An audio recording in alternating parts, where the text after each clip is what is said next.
The BJP leaders have held a meeting for the upcoming assembly elections in the national capital.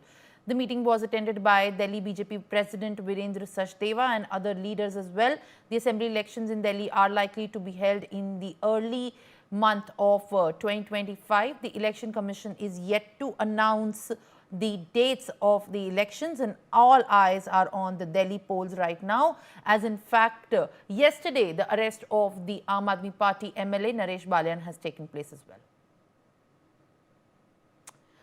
All right, Manohar Kesri, my colleague, joins me live on the broadcast. Manohar, very good morning to you. As focus remains to be on how the political parties, and especially the Delhi government at this point of time, caters to the narration put by BJP ahead of the assembly elections. And when we talk about the recent developments that have been taking place, a key crucial meeting for strategizing ahead of the Delhi Assembly elections has taken place by the BJP. What is the takeaway from that crucial meeting, and how exactly the BJP is positioning itself to cater on to the Aam Aadmi Party in the upcoming elections?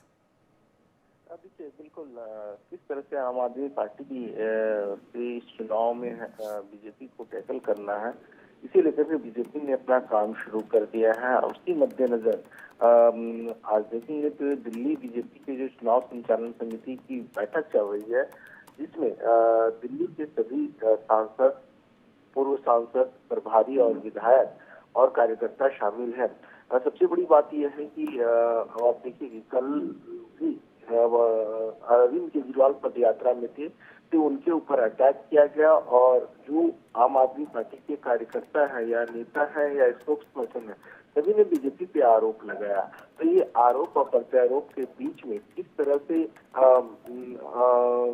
आम आदमी party को counter करना है, किस तरह से जनता के बीच में जाना है, किस तरह से उन्होंने वादे किए थे, मैनिफेस्टो उन्होंने जो कहा था मैनिफेस्टो में, क्या वो लागू हुआ है या नहीं हुआ है, और किस तरह से एक एक घर में जाना है, इन सारी चीजों को लेकर के चुनाव संचालन समिति में चर्चा होगी। और किस तरह से अपने बीजेपी कार्यकर्ताओं को कहां पर किस तरह से डिप्यूट करना है।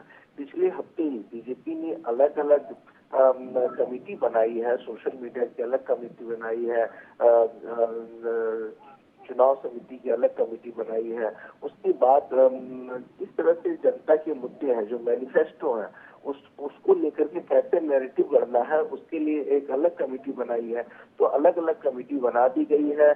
और अब आप देखेंगे कि दिल्ली बीजेपी में याद होगा कि जब आम आदमी पार्टी आई थी तो वोटों में प्रचार प्रसार किया जाता था, तो अब बीजेपी भी उसी रास्ते से चल रही है। वो भी प्रचार प्रसार कर रही है कि दिल्ली के हालात ठीक है और दिल्ली जो है सो भाजपा के साथ है। तो इस तरह के स्लोगन्स भी देखने को मिलेंगे। तो आज का एजेंडा क्लियर है, किस तरह से चुनाव प्रबंधन को लेकर के आगे बढ़ा जाए, किस तरह से उनके मुद्दे को लेकर के आगे बढ़ा जाए और कार्यकर्ताओं की क्या जिम्मेवारी होगी, इन सब चीजों को लेकर के चर्चा होगी। जी।